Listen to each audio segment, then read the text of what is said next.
بسم اللہ الرحمن الرحیم۔ شروع اللہ کے نام سے جو بڑا مہربان نہایت رحم والا ہے۔ ناظرین محترم، السلام علیکم۔ ناظرین، حضرت داؤد علیہ السلام کی قوم کے 70,000 افراد سمندر کنارے ایلا نامی بستی میں رہا کرتے تھے۔ ان لوگوں کو اللہ نے ہزاروں نعمتوں سے نوازا تھا، لیکن جب راحت و سکون آیا تو یہ اللہ کی عبادت سے محروم ہو گئے اور اللہ کی مخلوقات پر ظلم کرنے لگے۔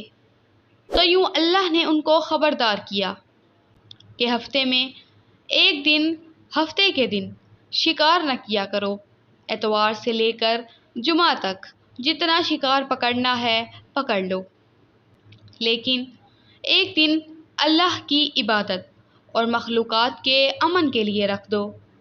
پھر اللہ نے ان کا امتحان لینا شروع کر دیا۔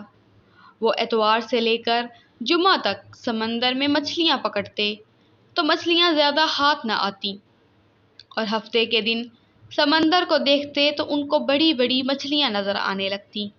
ناظرین محترم، ان لوگوں میں سے ایک شخص کو شیطان نے ورغلایا کہ پریشان کیوں ہوتے ہو، میری ترکیب پر عمل کرو، تم شکار سے کبھی محروم نہیں رہو گے۔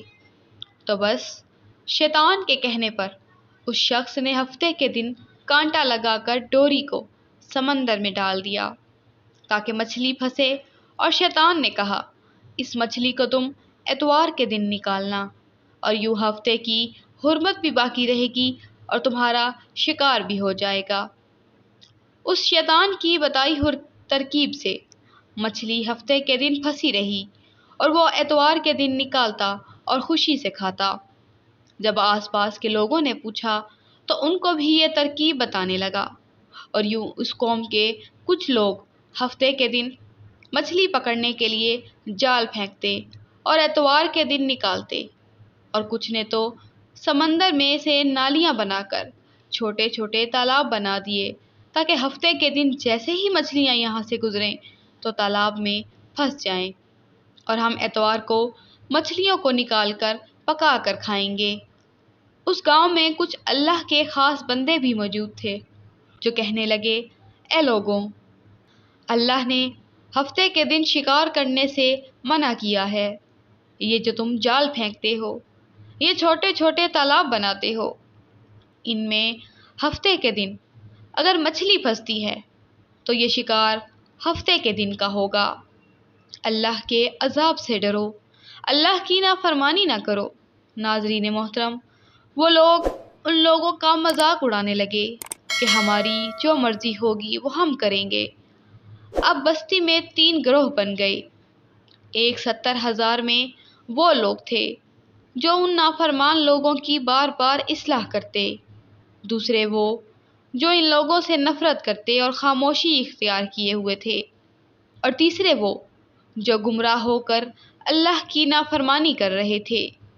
ان نیک بندوں نے بستی کے بیچ میں سے دیوار کو کھڑا کر دیا اور یہ حکم نافذ کیا کہ اللہ کی نافرمانی کرنے والے اس طرف ہو جائیں، اور ہم جو اللہ کے فرما بردار ہیں وہ اس طرف رہیں گے۔ ناظرین محترم، وہ صالح لوگ بار بار ان سے کہتے رہے، اے لوگوں، اللہ سے ڈرو۔ قوم سمود، قوم لوط کا جو حشر ہوا اس کو یاد کرو، اللہ کی نافرمانی نہ کرو، ورنہ تم پہ بھی کوئی عذاب آئے گا۔ وہ سارے نافرمان جن کی تعداد تقریباً 12,000 تھی، سب ہنستے رہے کہ یہ سب تو کتابی باتیں ہیں، ہم پہ کوئی عذاب نہیں آئے گا۔ جیسے ہی گروہ 2 حصوں میں تقسیم ہوا، ایک وہ جو اللہ کے فرما بردار بندے دیوار کے اس طرف تھے، اور دوسرے وہ جو نافرمان بندے جو دیوار کے اس طرف تھے۔ وہ نافرمان پوری رات ہنستے رہے، مذاق اڑاتے رہے، اور وہ اللہ کے خاص بندے دیوار کے اس طرف اللہ سے معافی مانگنے لگے۔ جیسے ہی صبح ہوئی، وہ نیک صالح انسان اٹھے، انہوں نے محسوس کیا کہ دیوار کے اس طرف سے کسی انسان کی آواز نہیں آ رہی۔ جیسے ہی دیوار کے اس طرف چڑھ کر دیکھا تو کیا دیکھتے ہیں کہ سارے کے سارے لوگ بندر کی شکل میں تبدیل ہو چکے تھے، اور بندروں کی حرکت کو سر انجام دے رہے تھے۔ وہ جو صالح لوگ دیوار سے ان بندروں کو دیکھنے لگے، ان صالح لوگوں میں سے جو ان کے رشتہ دار تھے، انہوں نے ان بندروں کے کپڑوں سے اپنے اپنے رشتہ دار کو پہچانا، اور وہ سب رونے لگے اور اللہ سے معافی مانگنے لگے کہ اللہ کا عذاب جب آتا ہے تو وہ ہو کے رہتا ہے۔ 12,000 لوگ بندر بن چکے تھے، کچھ بھی کھا پی نہیں سک رہے تھے، اور یوں 3 دن بعد وہ اس عذاب میں آخر فنار ہو گئے۔ بے شک اللہ ان بندوں کو پسند نہیں کرتا جو اللہ کی نافرمانی کرتے ہیں۔ اے اللہ ہم سب کو اپنا فرما بردار بنا، ہم سب کو ویسا بنا جیسا تو ہمیں دیکھنا چاہتا ہے۔ آمین ثم آمین۔ ناظرین، میری ویڈیو پسند آئی ہے تو میرے چینل کو لائک اور سبسکرائب لازمی کر دیجیے گا۔ خدا حافظ۔